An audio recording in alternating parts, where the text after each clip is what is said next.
Año 1998. En California se funda la compañía estadounidense Google, actualmente una de las empresas tecnológicas más grandes e importantes del mundo. En México, muere a los 84 años de edad el ganador del Premio Nobel de Literatura, Octavio Paz. Pero además de estos hechos tan trascendentales, ese mismo año en el Cine Ópera del Distrito Federal se llevó a cabo un concierto de la banda inglesa Bauhaus, mismo que estuvo lleno de góticos, caos y tacos al pastor. Vamos a conocer la historia. Esto es Noticias Viejas, el podcast de las noticias perdidas, arrumbadas, polvorientas, olvidadas. El podcast de noticias que algún día fueron inquietantes, pero de las que ya nadie se acuerda. Noticias Viejas, un podcast de Aníbal Santiago e Ismael Méndez. Episodio 9. El portazo de Bauhaus. Dark al pastor.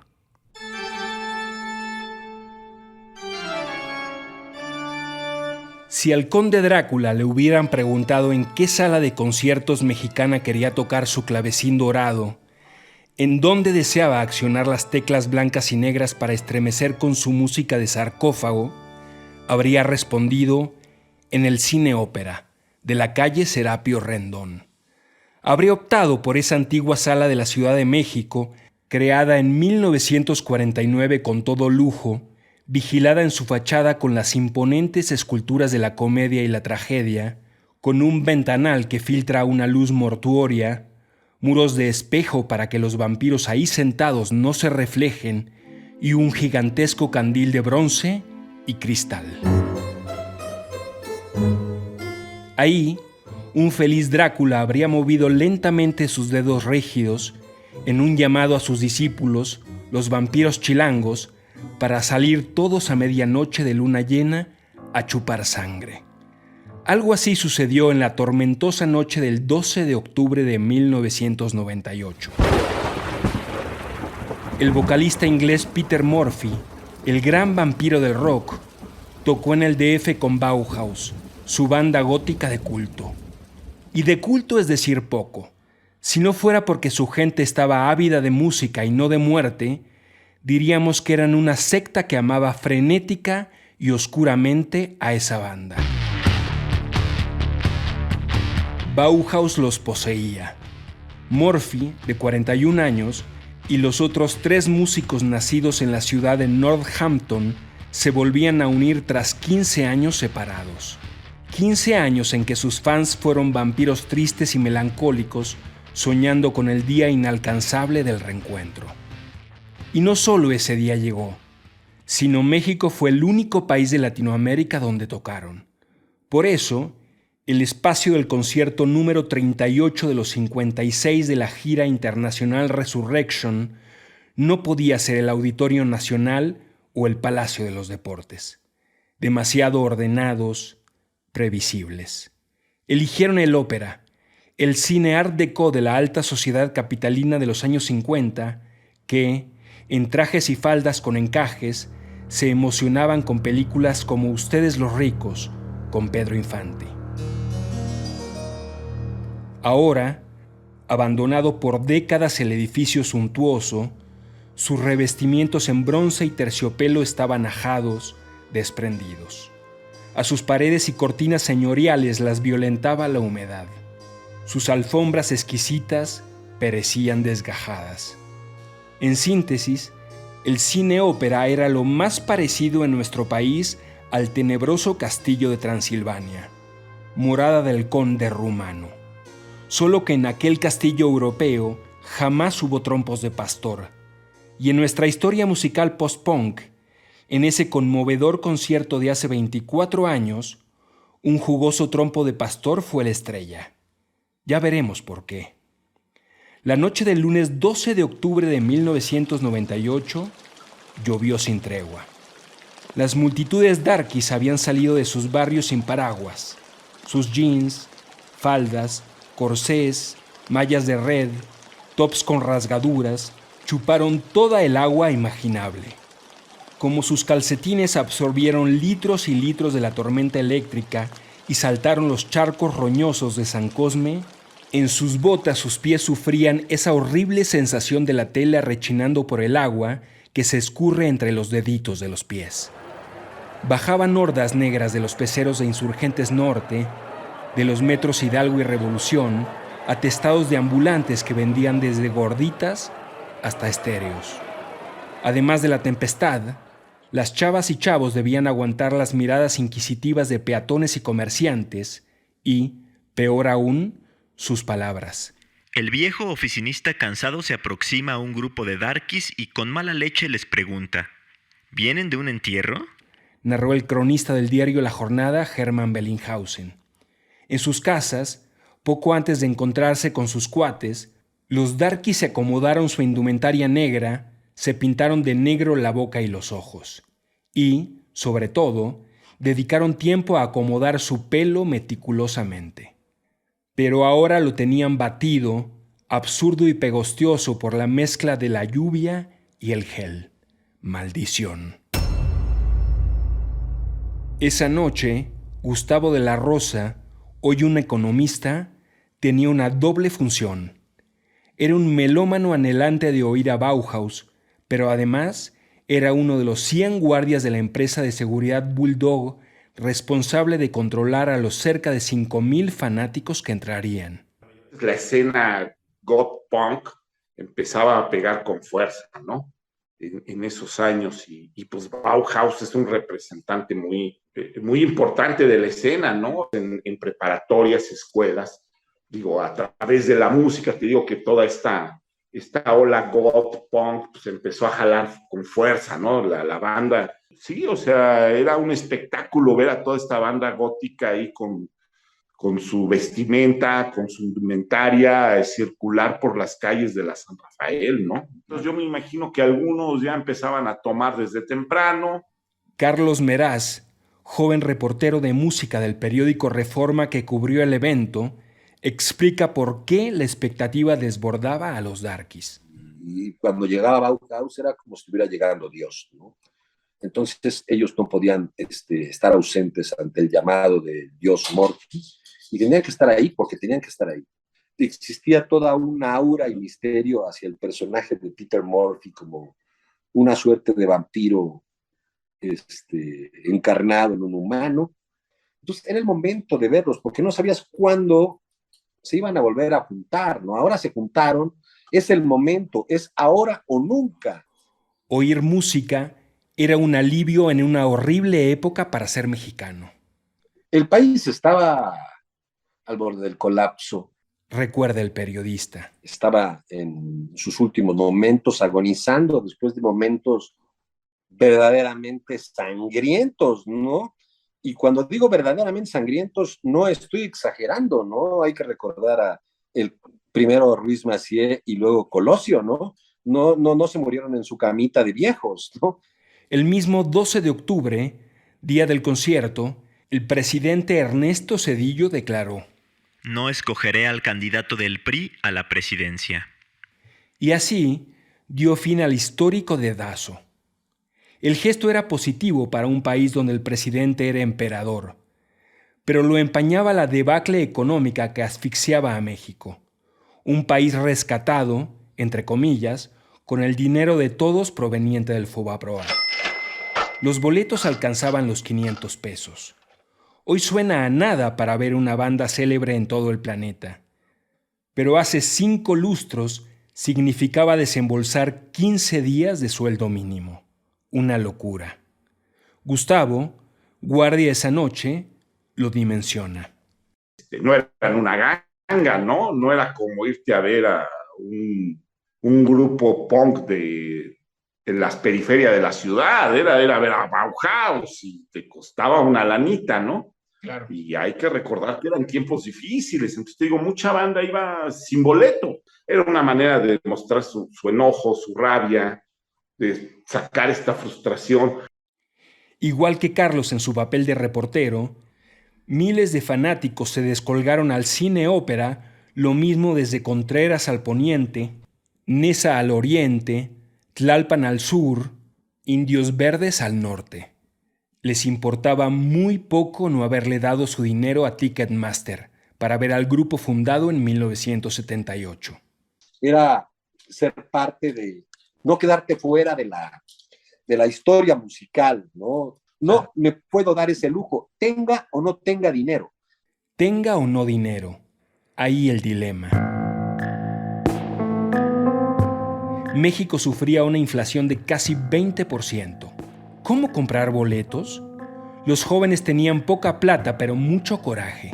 Con esto último y sin un peso, se agolparon en multitud en la entrada del cine bajo una marquesina abandonada de algún viejo espectáculo que decía Picture Show.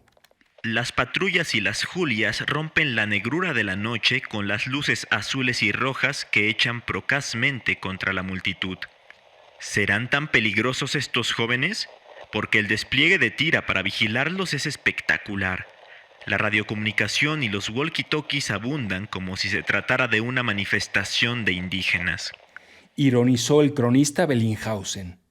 Serpenteando entre el impactante operativo policial, Gustavo de la Rosa llegó a tiempo y se puso la playera y el chaleco que lo identificaban como seguridad. Y Carlos, el reportero, ingresó al antiguo lobby, donde ambos se quedaron asombrados.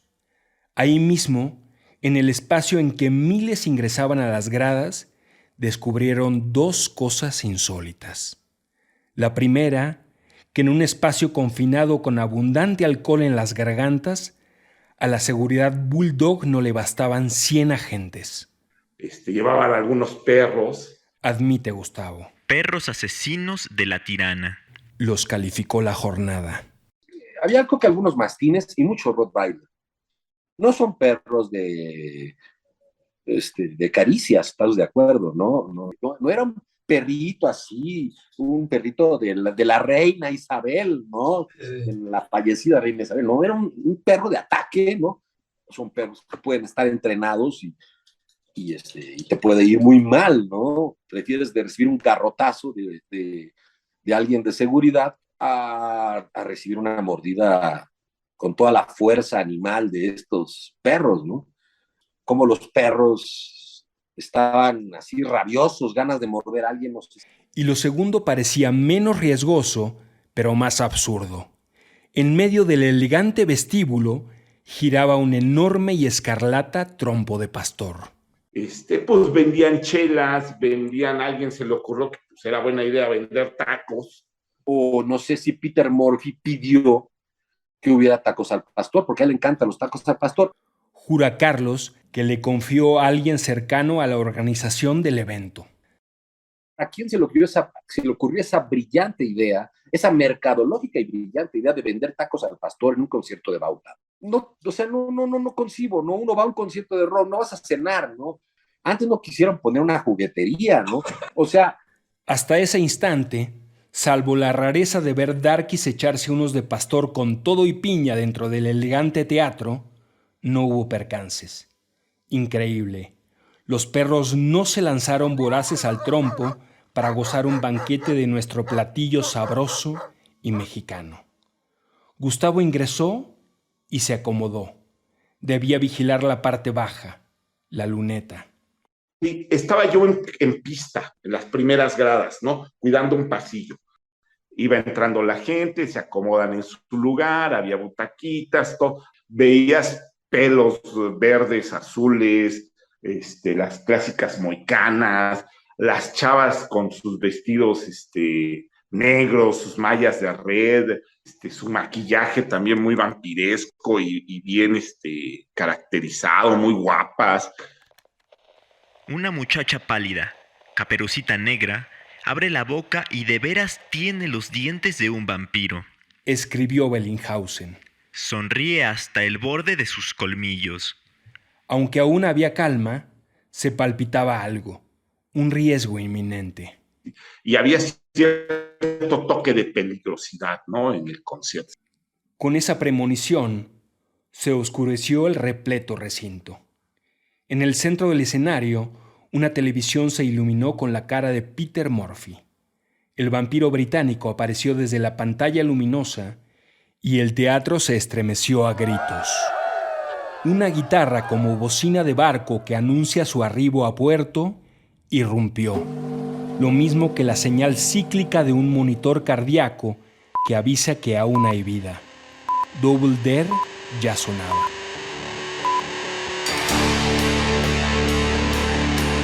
Te reto a ser real, a tocar la flama parpadeante, los calambres de la delicia oscura. No tengas miedo, no te encojas en el miedo de la noche. Te reto a despreciar la burocracia y todas sus mentiras. Y evita su mirada. Ellos nunca se atreven a retar. De pronto, Peter Murphy apareció en el escenario. Ahora sí, en carne y hueso, con su voz de ultratumba. Y con él, los suyos. La batería imbatible de Kevin Haskins. El bajo zumbante, enardecedor hasta las lágrimas de su hermano menor, David J. Y redefiniendo el oficio en labor de concertino, el maestro Daniel Ash. El coro Darky se encendió en su fiebre incontenible. Escribió Pablo Espinosa en La Jornada. Pasaron segundos para que a Gustavo la defensa de los músicos y el orden de la sala se le complicara. Empezó el concierto, vale, la gente se dejó ir hacia el escenario. O sea, de hecho la banda se prendió cuando empieza Bauhaus. No, acá la banda sí se puso punk, ¿no? ¿Te tocó forcejear con alguien que quisiera pasar al escenario o algo así? Sí, fueron como 2 o 3 momentos en que la gente intentó. O sea, de repente viene uno, tratas de contenerlo porque se te vienen 20, ¿no? Si contienes al primero, contienes a los de atrás. Y ni modo, a ti te tocó, mi chavo, ¿no? Sofocados los amores violentos, la calma volvió y Gustavo sació su hambre musical con el manjar post-punk que desfilaba ante sus ojos. Una atmósfera, bueno, tonos muy oscuros, blanco y negro, ¿no? Tenía muy buen juego de luces, sí te daban este toque vampiresco, ¿no? Un Peter Murphy, muy buena condición física, un Daniel Ash tocando también muy bien, y eran muy accesibles con el público, hay que decirlo, o sea, sí, se acercaban, se dejaban tocar de pronto, y recibían ahí playeras, una bandera, todo esto. Arriba, a unos metros de la cabeza de Gustavo, estaba Carlos. Sentado en una grada que se sacudía, luchaba por tomar apuntes para escribir luego su nota.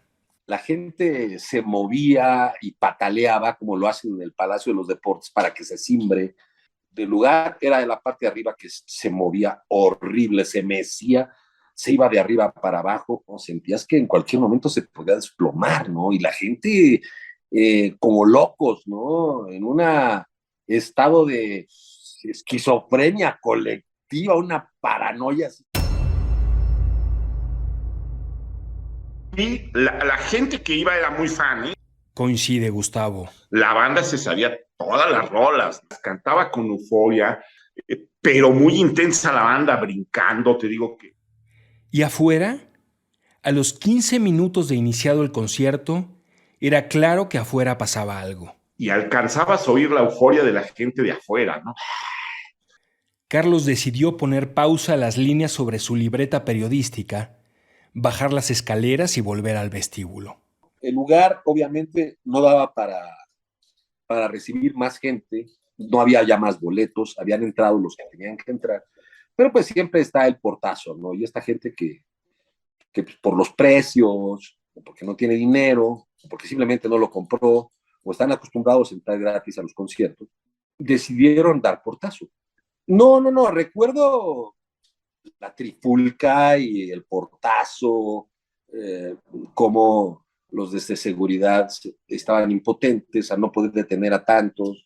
Cuando bajaron la reja y un tipo se quedó mitad dentro y mitad fuera, gritando como si lo estuvieran partiendo en dos con la reja, ¿no? Y entonces era una cosa demencial, ¿no? Ya la gente estaba muy mal.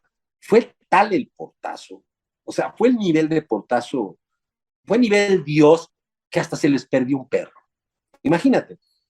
O sea, ¿en qué cabeza cabe de alguien que se lleva un perro, no? O sea, sí me explicó, se les perdió un perro. O sea, imagínate. Un asistente había preferido robarse un perro que quedarse a oír a Bauhaus. No obstante, el trompo de pastor, vanguardista y suculento, había salido indemne. Pero para su desgracia, la vida de esa vigorosa esfera de carne ya estaba en riesgo. Ya regresé y entonces alguien de los que había entrado, este tipo en la mirada llevaba como mirada de caballo desbocado, los ojos inyectados de sangre. Y yo digo que tenía alguna sustancia extra en el cuerpo, porque no es normal que tú abraces un trompo, porque el trompo está caliente, ¿estás de acuerdo? Está caliente, está abundante de grasa, ¿no? Están muy grandes, ¿no? Es muy difícil que tus manos se lleguen a encontrar en el abrazo a este pedazo de carne que es grandísimo. Por un momento, Carlos pensó que era testigo de un montaje artístico. Debe de hacer aquí un happening, ¿no? Están haciendo un performance. O sea, esto no es normal. Pues no. El hombre se aferraba al trompo como a su amante. En el lobby y se subió las escaleras con el trompo, que no es pequeña cosa, ¿no? Debe de arder eso, ¿no? Debe de haber quemado las manos. Pero el tipo estaba fuera de gobierno y justo a la entrada del segundo piso lo azotó. Entonces todo estaba disperso, todo estaba lleno de carne por todos lados, ¿no? De esta carne de puerco adobada, que nosotros conocemos como tacos al pastor. Y entonces agarró así partes, ¿no? Bloques, cachos de capas de tacos al pastor y mucha gente igual. Entonces la idea era ahí ese acto de un poco de revancha social de los de arriba, que son los lugares más baratos. Ahora vamos a atacar a los de abajo, que son los lugares más caros, que están más cerca del artista.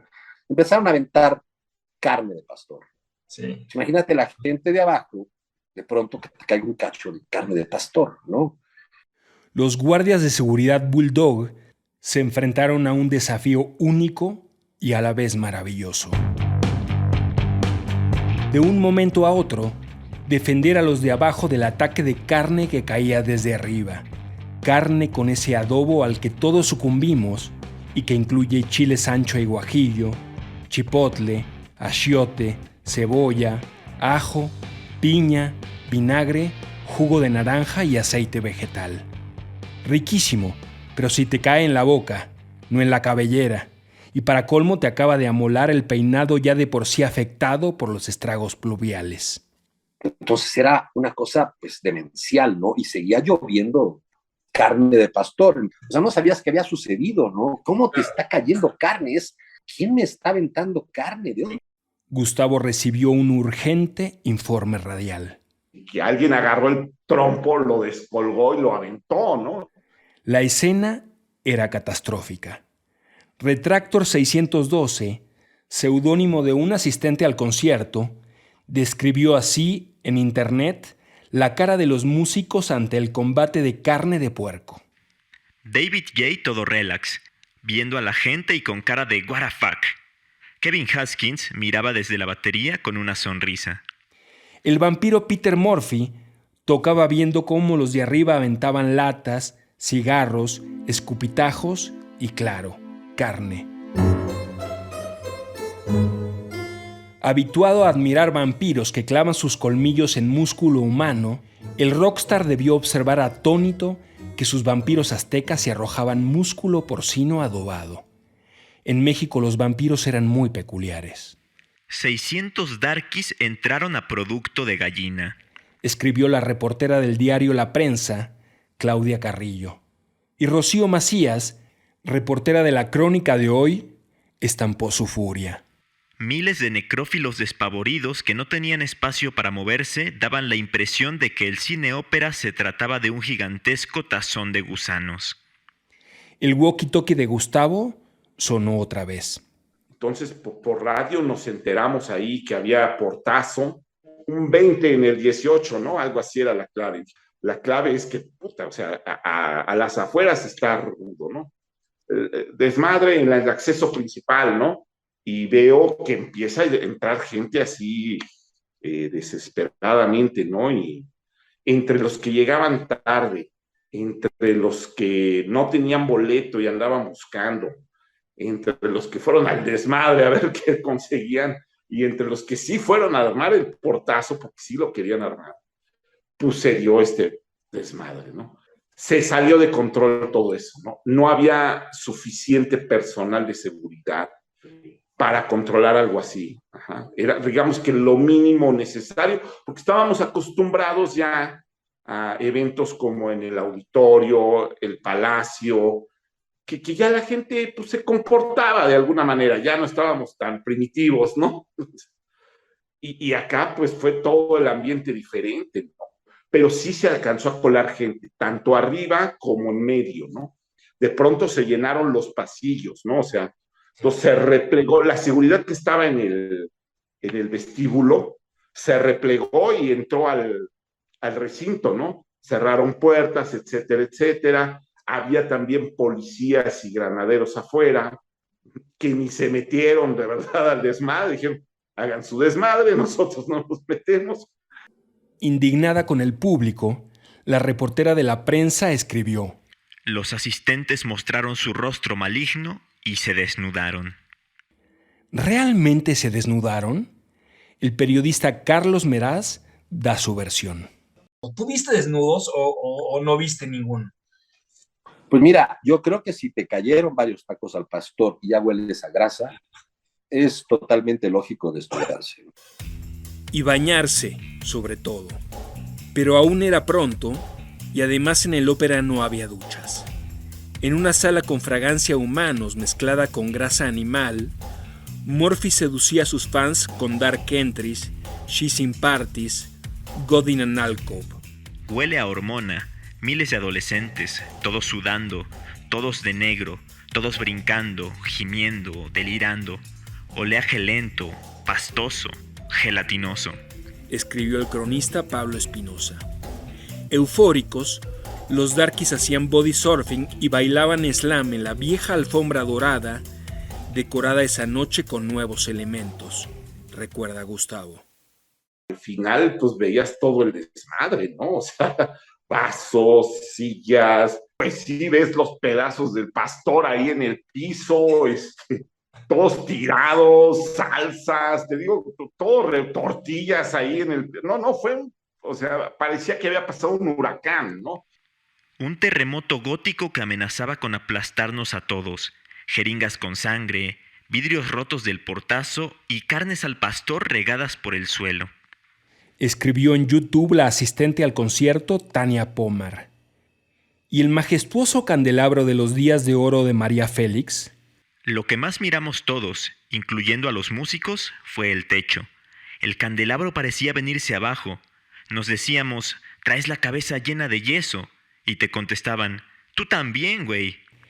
La lluvia blanca de cal desprendida por el peso del artefacto jugó una broma a la multitud, pero el majestuoso candil de cristal, firme en su sitio, se abstuvo de asesinar con su desplome a 4 o 5.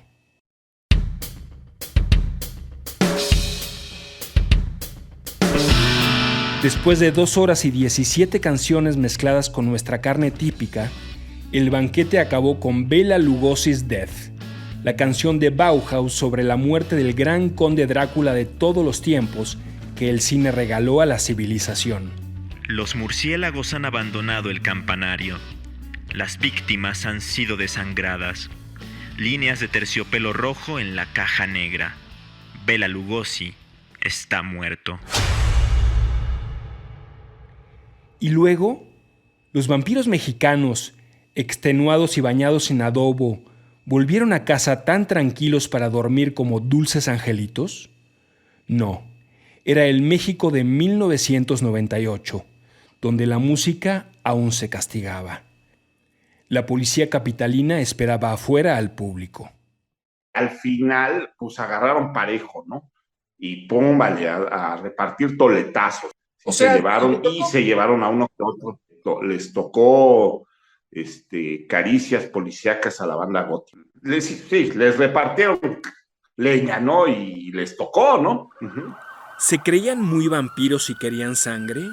Pues ahí tenían, reventados a macanazos en la racia de esa noche. ¿Por qué actuaron así los agentes del orden? Quizá porque los chicos se habían divertido demasiado y en libertad y eso era insoportable, aunque por su desmadre épico no hubiera muerto nadie. Después todo era una fiesta, ¿no? Y tú por aventar cachitos al pastor, era como para decir, pues parte del desmadre colectivo, yo sepa, nadie se descalabra con el que le caigan tacos al pastor. Descalabrados, pero no por los tacos y sí por macanazos y patadas, los vampiros mexicanos habían sido protagonistas de un concierto clavado en el pecho como una estaca en nuestra historia musical. Pero sí fue un show memorable, la verdad, porque... Dice el reportero Meraz. Algo que no va a suceder en ninguna otra parte del mundo, ¿no? Entonces, eso no sucede como ahora los memes, ¿no? Eso no sucede en Suecia, ¿no? Al llegar a la redacción del Reforma, Carlos no tenía dudas del título que propondría para su nota, que de paso nos sirvió para titular este podcast. Entonces yo dije, pues después Dark al pastor. Ya en sus camas todos los vampiros, fue amaneciendo. La mañana tenía aún el sonido del rock gótico y el aroma delicioso de tacos al pastor.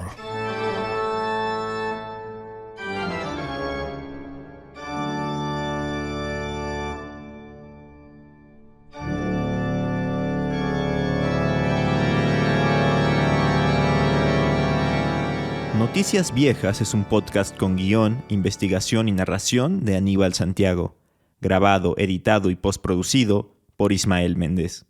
Noticias Viejas, el podcast de las noticias olvidadas y asombrosas.